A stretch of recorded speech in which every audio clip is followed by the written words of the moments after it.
We're 1 month through the MLB season, April 2022, otherwise known as the revival of the dead ball era.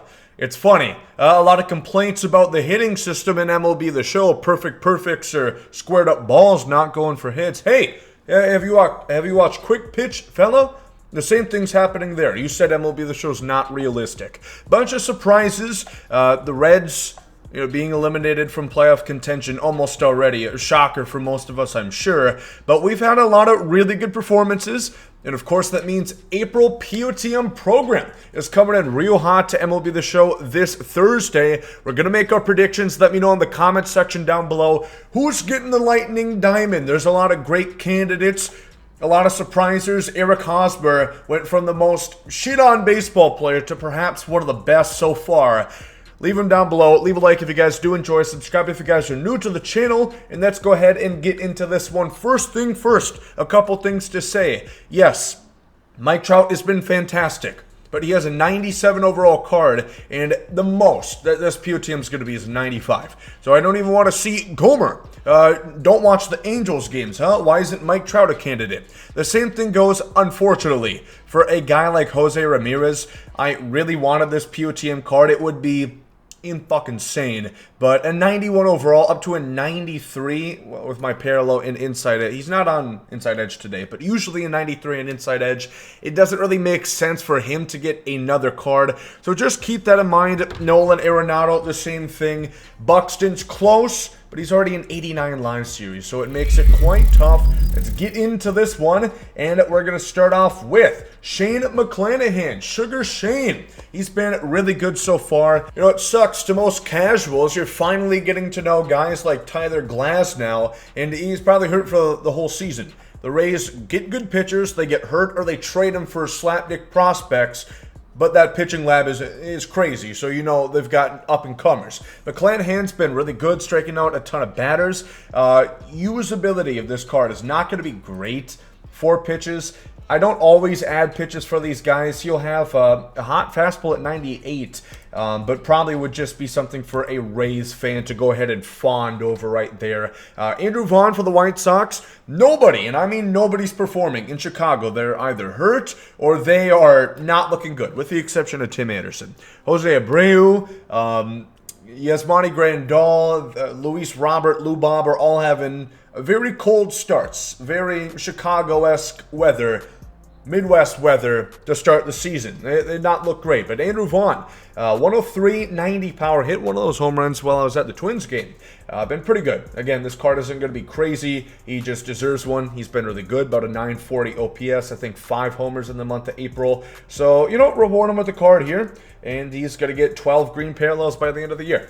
Moving on to Ian Happ. This one, staying in Chicago, moving over to the north side. Wrigleyville, 106-66 splits against lefties is what I think for Ian Happ. He didn't hit for a ton of power, unfortunately, but he has a great swing, always plays above his attributes. And for a lower tier diamond, he could be really cool, could be a nice card. Has a super utility-esque with mediocre fielding at each position. So he can play that spot, just not well. But otherwise, the contact should be pretty solid. Again, that switch hitter swing is going to be oh so sweet. Decent enough speed, and yeah, had about a 900 OPS, hit for a high average, and that Cubs offense has looked a little better than a lot of us presumed. Contreras has been nice. Seiya Suzuki had a really hot start. Hopefully he can get back on track here. So yeah, the Cubs, looking into them, of course. Anthony Rizzo, former Cub. A lot of people speculating this could be the top guy. I really don't see it. The average isn't crazy. He's another first baseman. The fielding doesn't really propel his overall. I think he's more fit for a high 90-ish diamond here, because if you look into his splits, his ISO, and his batting average, it's really not that crazy. He could be a cool card, look a lot like his signature series that he got last year. Pretty balanced. He hit really high ISO against lefties, so expect inverse splits. Lefty-lefty crime for Mr. Rizzo here. But otherwise, a cool swing, lefty bat, I fetish that. But, yeah, I don't really see the Lightning Diamond in Anthony Rizzo, and the contact being only at a 270 batting average. I really hope that he does not get the Lightning Diamond. You need contact when you get up to Hall of Fame, especially this year. PCIs look like, me down under after a nice run in the cold here in Minneapolis. Doesn't look too good. Don't feel too proud of myself. It will not look in the mirror. Best believe that. JP Crawford, he has to get a card. I really, really want this one right here. Lefty bat. He's going to have near 100 contact per side. He killed lefties. Had like a 500 ISO. I'm going to pretend that didn't happen right there, huh? Silence mode. 53 power against righties. It's not fantastic, but he should have gold defense. He's an underrated defender, at least in SDS's eyes, who underrate and overrate many things. I wish they could find some middle ground here, but unfortunately, they don't like to look into the deep analytics like us nerds do. But he could be a cool card at lefty bat, 90-ish overall. He's had a great start, hit another home run yesterday, I do believe. So really hope that he gets rewarded with a nice card right here. Couple teammates that also are deserving, Logan Gilbert and Ty France. I expect like 8 to 10 cards that we're going to get here. It's hard to believe we're going to get like 3 Mariners, even if they deserve it. They like to spread the wealth to some of the shitty teams that aren't going to get great cards throughout the year. So, Joe Ryan. That's fitting, putting the Twins right there. Hey, they have the best ERA with their pitching staff. Their starting rotation currently, and Jolin Ryan, as we like to call him, is a big reason why. Again, gameplay-wise, 4-pitch, not going to be too spectacular. The hit 9 should be pretty decent. If they did want to fabricate a pitch out of thin air, give him the old Mariano Rivera treatment through 1 pitch, now he's got 5. You know, go ahead and toss him a sinker, and this card's decently meta, because he had a good opponent batting average on the season. Whoops. Not what I meant to do right there. He doesn't throw too hard, but should have pretty good accuracy. Limited base on balls in the month of April. So Joe Ryan absolutely should get a card. Very good start to the season. The Rays might have finally lost a trade. They got fleeced for half a year, less than half a year, of 780 OPS 90-year-old Nelson Cruz. You tell me who won that trade. Taylor Rogers, another former Twin right here. This card could be dirty. You know, we just got Zach Britton. How about another lefty reliever with a sinker? He's going to throw for a pretty high velocity, about 96. Not outlier, not 99 like Britton, but 97 if you got on your knees and beg. So I really think this card could be cool if he has good accuracy, because that slider and sliding curveball, I did add a changeup. To the mix. Would they do it? Probably not, but I want to believe, damn it, this card could be so filthy if they made it exactly like this. Give him like 104, between 110 hit 9, and he will be really, really dirty and make this a nice POTM card. You know, it's great to have guys rewarding, reflective of real-life baseball, but you also want to have good cards. He's 9 to 10. He's looked great on save opportunities for the Padres this year. We'll have a couple more Padres on this list rather soon, like Manny Machado. One of my first potential Lightning candidates, I picked 3. I think he's got like a 10% chance of getting it. I do have a clear-cut favorite here. This could be a nice card. 110, 100 against lefties. He's going to get up to diamond fielding on parallel 5. Can also play first and short. And then 98, 75 against righties as well. It's pretty damn good. He always has that really good finest card that he does get. He has a good swing even for a right-hander. I would love to see Machado here, man.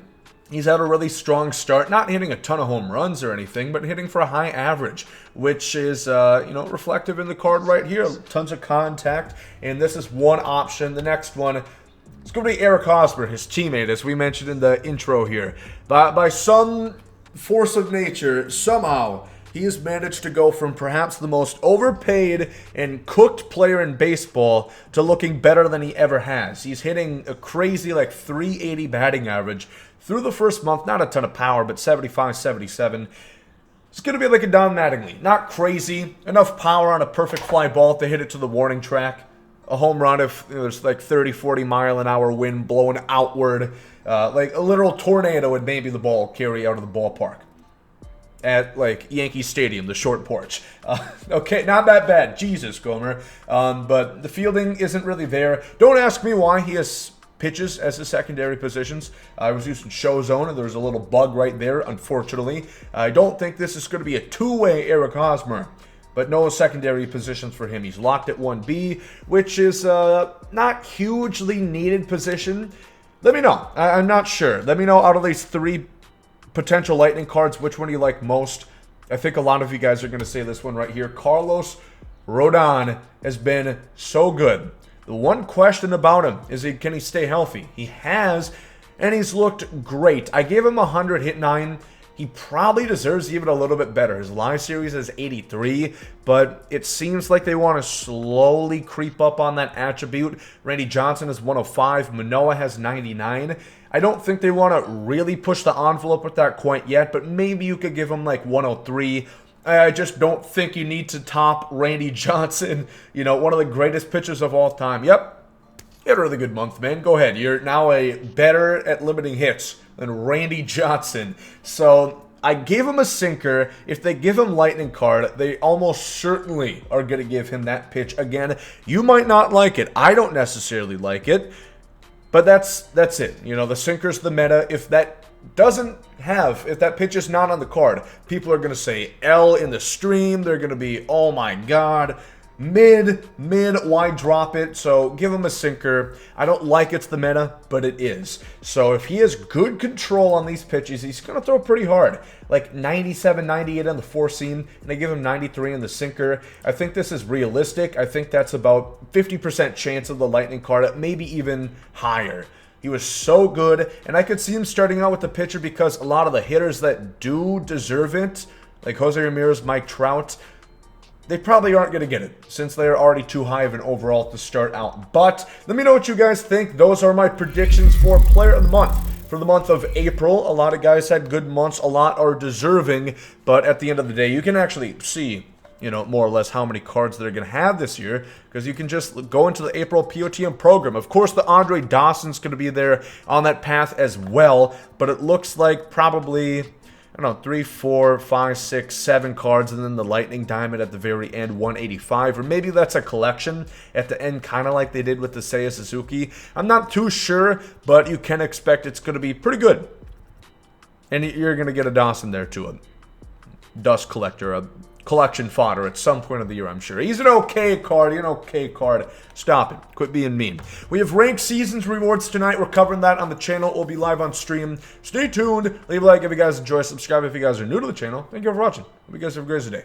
Thanks out. Yeet.